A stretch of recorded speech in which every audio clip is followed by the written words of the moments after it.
meeting alors qu'on avait déjà annulé le meeting du mois de décembre 58. Bon, M. Edmond Zezalando, monsieur le secrétaire général aussi, Antoine Kingotolo, se retrouvent chez Kasavubu et ensemble, ils traversent l'avenue Prince-Baudouin pour aller au centre en face et expliquer à la population que le meeting vient d'être annulé.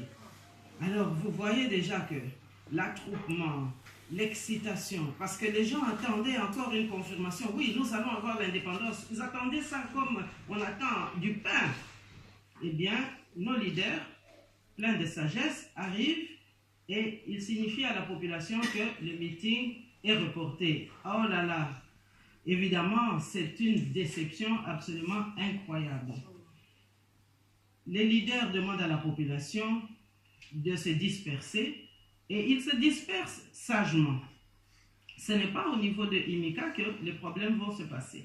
Parce que là, la sagesse des dirigeants a joué, tout le monde commençait à retourner chez lui. Et au moment où, à tel point que même Kasavubu, quand il rentre chez lui, il a juste le temps de faire 2-3 petites choses, et puis il dit à son épouse, Maman Hortense, tiens, je vais aller au bureau, à la maison communale, faire quelques petites choses. Donc, il n'y a pas la sensation qu'il y a encore un danger. Et le voilà qui quitte India à pied, comme il avait parfois l'habitude de le faire quand c'était à pied. Eh bien, il traverse un peu les rues et au moment où il franchit le rond-point Victoire, enfin pas le rond-point Victoire, mais plutôt Gambela, il n'arrive pas à Gambela, excusez-moi, mais au moment où, à Sosa plutôt, eh bien, il y a un Congolais qui roulait avec sa voiture et qui reconnaît Kasavubu et lui dit, mais Mbutamutu, mais qu'est-ce que vous faites ici? Ça chauffe là-bas.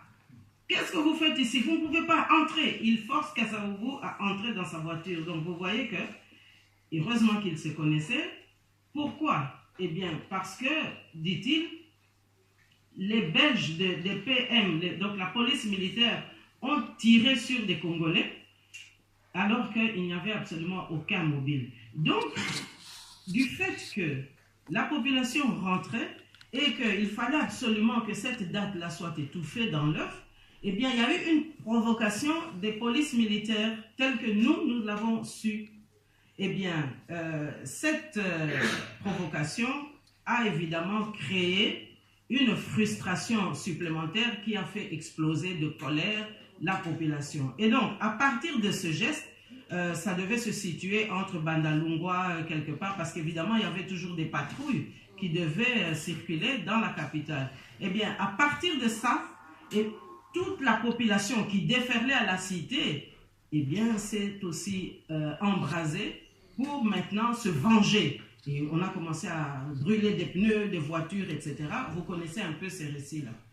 Et donc, le feu a pris très vite jusqu'à Fonkobel. Alors, beaucoup disent qu'il y avait un match de football, que ce sont des supporters de football. Non, c'est faux. Le match de football, effectivement, a eu lieu.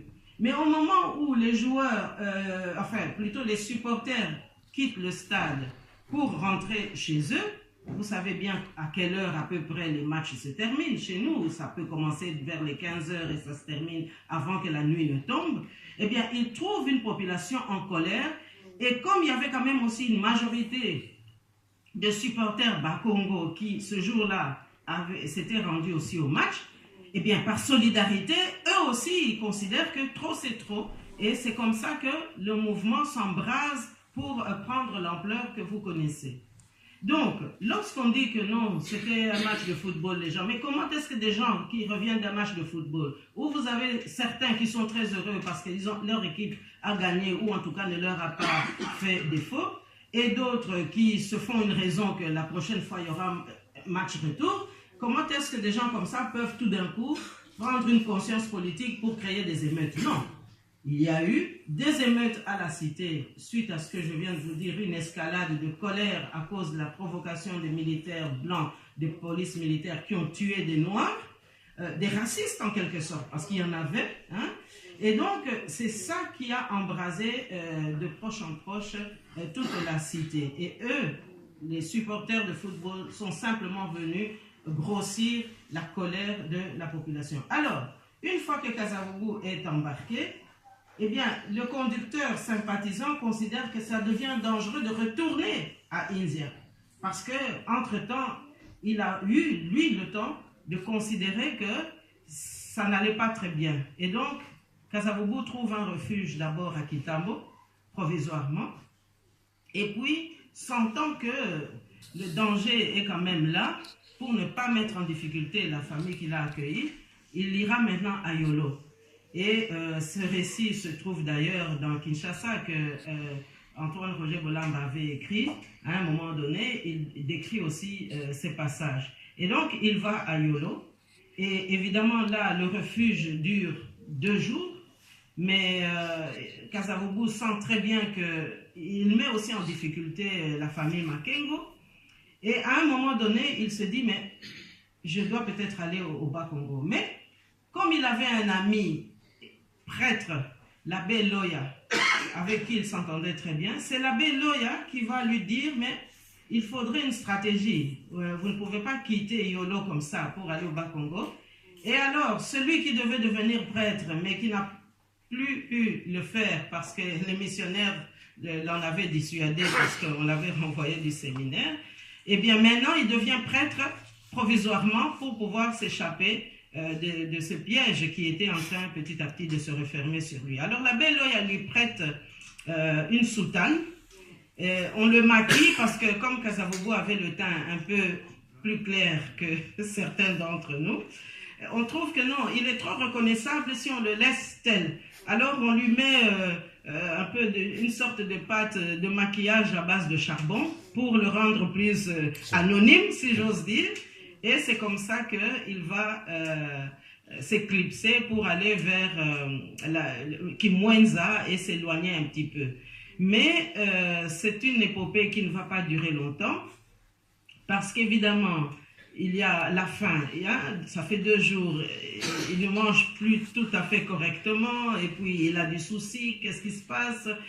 De temps en temps, quand l'abbé Loya quitte sa mission à Saint-Jean, comme on disait à l'époque, pour revenir le voir, eh bien, il doit aussi, lui, jouer de stratège pour essayer un peu de déjouer la vigilance des camarades ou des confrères ou des diacres qui sont avec lui à la paroisse. Et donc, parfois le temps où Loya pouvait le rejoindre passait, mais tout simplement parce que Loya devait aussi jouer pour ne pas attirer l'attention. Et donc, il part et il fait cette fuite, mais croyant être en direction du Bas-Congo, la nuit tombant, et les patrouilles aussi, il y a eu quand même 1 ou 2 hélicoptères, etc. On sentait bien que la pression augmentait, on recherchait Kasavubu à tout prix. Eh bien, finalement, il croit aller au Bas-Congo, mais en réalité, il se trompe, il s'égare, et il revient en réalité vers Riflar. Ceux qui connaissent aussi Riflar au-delà de Matete, eh bien, c'est là qu'il est accueilli de nuit, le 3e jour, il est restauré, il est habillé, mais il sent bien que cette situation ne peut plus durer, et finalement, le lendemain matin, lui-même va aller se rendre aux autorités. Alors, entre-temps, qu'est-ce qui s'est passé? Les autres leaders de l'Abaco, c'était la chasse absolument terrible. Tous les leaders de l'Abaco, tous les responsables des sections, etc., ont été arrêtés. Ils étaient à peu près une trentaine. Et j'estime qu'en ce jour de commémoration, nous devons citer leurs noms. Et je me suis fait fort de ramener ici toute la liste.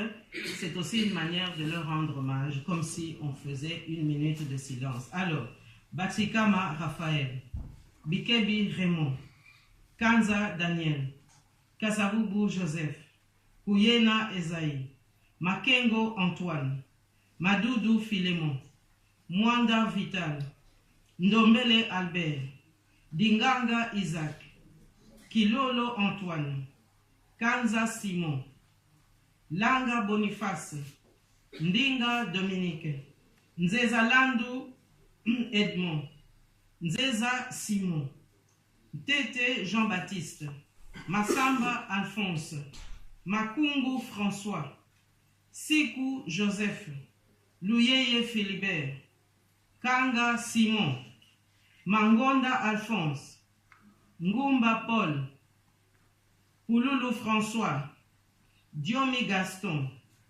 Pinzi Arthur. Et je ne vais pas donner ici le moment où les uns ou les autres étaient arrêtés. Il y en a qui étaient arrêtés un peu avant, d'autres un peu après, mais le bilan est celui-là. Alors, vous aurez remarqué que Kingoto Antoine n'est pas cité parmi ceux qui vont aller en prison au camp Kokolo, camp Léopold comme on l'appelait encore à l'époque. Et bien tout simplement parce que, comme dans toute lutte, il y a toujours ceux qui parviennent à trouver des solutions pour sauver les autres. Et donc, voilà maintenant Antoine Kingotolo, Landou Jean, Mamboumana Joseph, Wei Robert Kiangoudi, Sala Jean, Mansiangi, Ngonda, et voilà cette équipe qui traverse le fleuve pour aller à Brazzaville constituer le comité de défense Abaco. Et c'est grâce à ce comité de défense Abaco qui a pu jouir de la sympathie de l'abbé Fulbert Youlou, qui évidemment suivait de près ce qui se passait pour ses frères de l'autre côté du fleuve, leur a accordé l'hospitalité et a même orienté un peu leur dynamisme pour finalement, d'un commun accord, trouver qu'il n'était pas possible de prendre comme avocat pour défendre le leader de l'Abaco un Belge, jugé parti, impossible, et donc il fallait prendre un avocat francophone, et ce sera finalement Maître Jacques Arnold Croquez du barreau de Paris qui viendra donc défendre nos leaders. Donc voilà ce qui s'est passé en résumé le 4 janvier 59. Mais ce qu'il faut savoir, c'est que à partir de cette date, le colonisateur a bien compris que quelque chose s'était passé et que rien ne serait plus comme avant. Parce que autant le colonisateur voulait étouffer dans l'œuf les velléités de développement et d'émancipation du peuple congolais et spécialement du peuple Congo,